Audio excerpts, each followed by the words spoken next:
So hello and welcome to Cricknear. The day 3 of India versus Bangladesh. Chennai में क्या कुछ हुआ है। दिन की शुरुआत के साथ ही ऋषभ पंत और शुभमन गिल ने अटैकिंग क्रिकेट खेली। डे 3 में डे 1 और डे 2 की अपेक्षा सबसे ज्यादा अटैकिंग क्रिकेट खेली गई। बहुत अच्छा इंटेंट दिखाई दिया।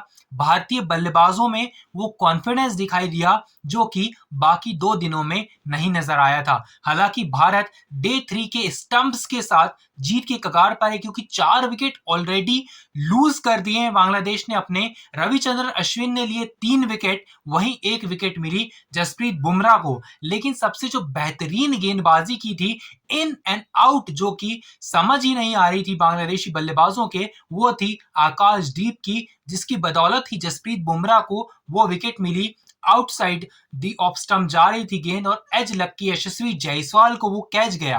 लेकिन अगर मैं बात करूं यहां पर आकाशदीप की गेंदबाजी की, तो ऐसा लग ही नहीं रहा था कि एक भी ओवर में एक आध ऐसी गेंद रहेगी जो कि सही तरीके से डिफेंड की जाएगी बांग्लादेशी बल्लेबाजों के द्वारा। हालांकि अगर मैं बात करूं आज का हाईलाइट क्या था, तो वो था शुभमन गिल का शतक और ऋषभ पंत का शतक। ऋषभ पंत ने 109 रन बनाए, वहीं पर बनाए हैं 119 रन यहां पर शुभमन गिल की अगर मैं बात करूं, तो वहां पर शुभमन गिल थोड़ा बहुत शुरुआत में ऋषभ पंत जब अटैक कर रहे थे तो धीमा दिखाई दिए।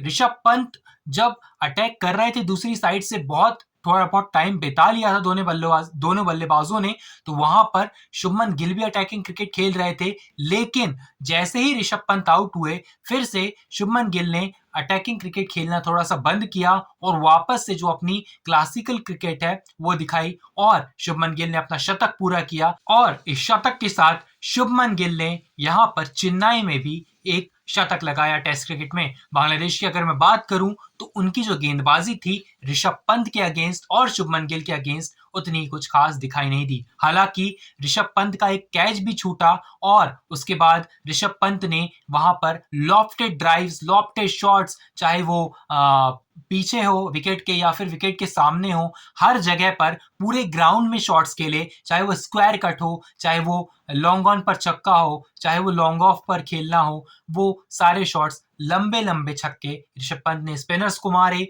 और तेज गेंदबाजों को चौके भी बहुत शानदार तरीके से खेले। लेकिन अगर मैं बात करूं शुभमन गिल की क्रिकेट जो थी वो बिल्कुल ही अलग दिखाई दी। हालांकि वो दोनों जब सिक्स मार रहे थे, तो दोनों का जो इंटेंट था और दोनों का जो फुटवर्क था, जो कि सबसे बड़ी बात है जब हम बात करते हैं टेक्निक की, दोनों का ही फुटवर्क बहुत ही आला दर्जे का था। और अगर मैं बात करूं, कंपेयर करें, अगर आप फ्रेम टू फ्रेम देखें, I don't have screenshot now, but if you look at frame to frame the long on six of Rishabh Pant and Shubman Gill, तो वो आपको बराबर बराबर दिखाई देगा और फुटवर्क जो है दोनों का सेम ही दिखाई देगा। अगर हम बात करें बाकी बल्लेबाजों की, केएल राहुल अच्छे टच में दिखाई दे रहे थे, लेकिन भारत ने फिर इनिंग डिक्लेयर कर दी। भारत ने इनिंग डिक्लेयर की 286 पर या फिर 287 पर, और उसके बाद अब बांग्लादेश को इतने रन बनाने के बाद भी 357 रन और बनाने हैं। इसका मतलब ये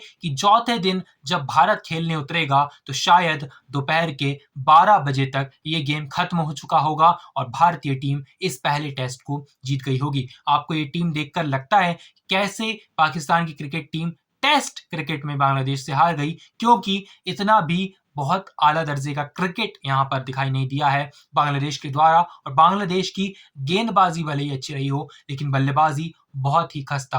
मुशफिकुर रहीम वही है जिन्होंने पाकिस्तान की पाटा पिचों पर शतक मारा था, लेकिन यहां पर मुशफिकुर रहीम का बल्ला अभी तक खामोश है। और ऐसी हम उम्मीद करेंगे कि भारतीय टीम इस सीरीज को क्लीन स्वीप करेगी। फिलहाल अगर मैं बात करूं, आज के दिन के लिए हाइलाइट्स थे आकाशदीप की गेंदबाजी, यहाँ पर हाईलाइट था शुभमन गिल की बल्लेबाजी, ऋषभ पंत की बल्लेबाजी, और यहाँ पर जसप्रीत बुमराह और रविचंद्रन अश्विन के wicket. Thank you so much for watching. I will meet you in the next video after the end of this test match tomorrow. Thank you so much for watching.